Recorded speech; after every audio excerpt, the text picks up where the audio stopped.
हमारे एक साथी ने, जो अभी भी चलता है आजकल, है वो 5 साल पुराना, कि मैं मनोहर लाल बोल रहा हूँ। ये अब ताज़ा नहीं है, ये उस समय आशीर्वाद यात्रा लेके निकले थे। पूरे हरियाणा में इस गीत को बुलवाया गया था। अच्छा लगता है, हर किसी कार्यक्रम में बुलवा देते हैं। मैंने उसी कलाकार को कहा, मैंने कभी पुराना हो गया, नया भी तो कुछ बताओ। कह लगे मैं बना रहा हूँ। मैंने क्या बना रहे हो?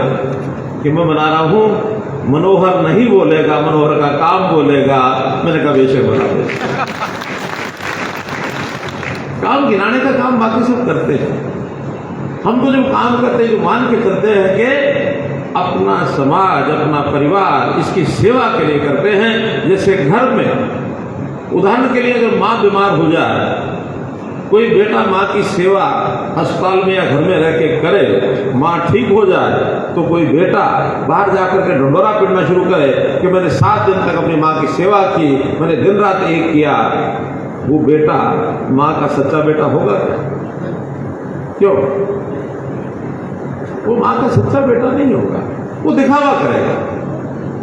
तो भाई बहनों, दिखावा नहीं किया है, कभी नहीं किया है। ये हरियाणा की 2,82,06,995 लोगों की ये मेरी परिवार है, इसकी सेवा की। और इस सेवा में सबने सहयोग किया, साथ किया। हमारे संजय भाटिया जी ने बहुत सहयोग किया, लोकसभा के मेंबर होने के नाते। हालांकि इनका काम केंद्र सरकार से पड़ता है, हम प्रदेश सरकार चलाते हैं, लेकिन केंद्र के कामों में हम इनको जितना बताते थे, वहां जाके बात उठाते थे। या इस कॉन्स्टिट्यूंसी में बाकी सब जगह के काम इनके पास आते थे, हमको बताते थे, हम उसको काम को करते थे। और लोगों के मनों में इतना स्थान बना रखा है कि एक प्रकार से मनोहारी वृत्ति, मन को हरने वाले, मेरा नाम मनोहर है, इनका काम मनोहर है। इसलिए हमारे संजय भाटिया जी बहुत ही बहुगुणी, बहुप्रतिभा के धनी, ये आज अपने सांसद हैं। योजना बनाई थी कि इस लोकसभा क्षेत्र को सारे को ये संभालेंगे, लेकिन बहुत चीज़ें ऐसी होती हैं, हम कुछ और सोचते हैं और ऊपर वाले कुछ और सोचते हैं।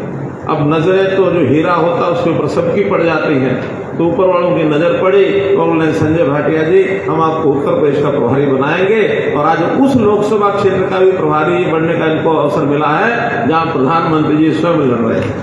वाराणसी के भी प्रभारी ये रहेंगे।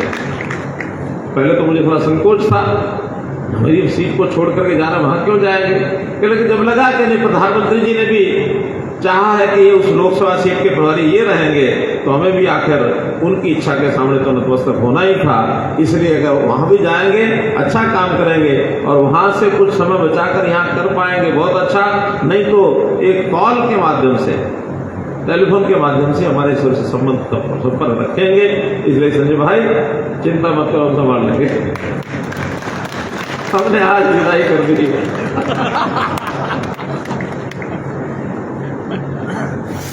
मन बड़ा रखना चाहिए, परिवार का काम है।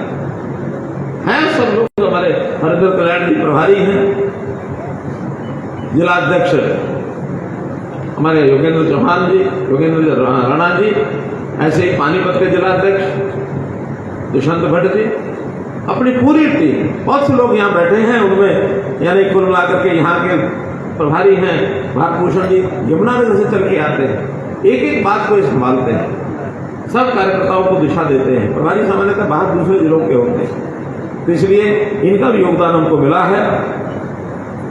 फिर यहाँ रमेश कश्यप जी विधानसभा के प्रभारी बने। इनके बारे में भी जब मैं कभी विचार करता हूं तो सरकार में आगे कैसे बढ़ा जाता है, विधायक क्या होता है, विधायक को कैसे आगे बढ़ाया जाता है। इस विधानसभा का भारतीय जनता पार्टी के नाते सबसे पहला प्रतिनिधि अगर बनने का अवसर मिला तो रमेश कश्यप जी को मिला। 1996 में मैं संघ मंत्री था, पहली बार भारतीय जनता पार्टी की जीत हुई थी। गलत तो नहीं है रमेश जी? विधायक बनना अपने में एक विषय था, लेकिन मैं अपने आप को कैसे जोड़ता हूं। रोहतक से चलता था, चंडीगढ़ पहुंचता था, क्योंकि विधायक थे, मंत्री थे उस समय बंसला जी की सरकार में, उनसे मिलना जुलना होता था, बैठकें भी होती थी। वहां से चलना, संगठन के काम के लिए रोहतक जाना, छोटी हमारे में से एक मारुति गाड़ी कहीं से मिल गई थी, तो उस मारुति गाड़ी को चलाए कौन? तो रमेश कश्यप जी ने कहा कि मैं आपको एक ड्राइवर देता हूं।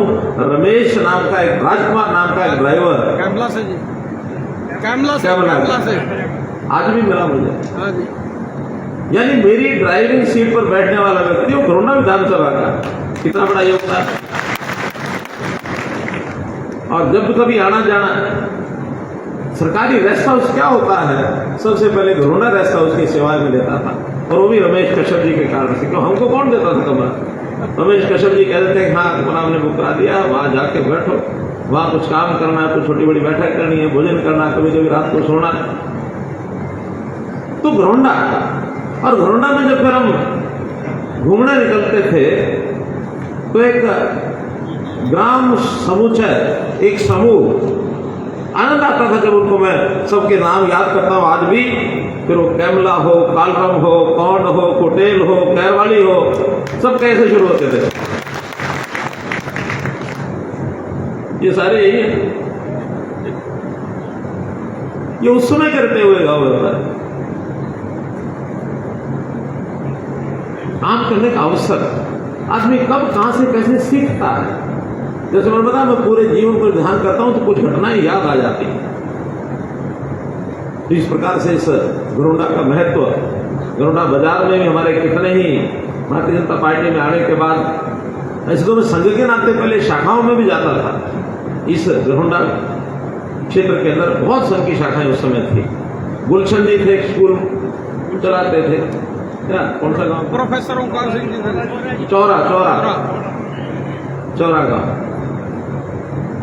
और जब घूमने लगे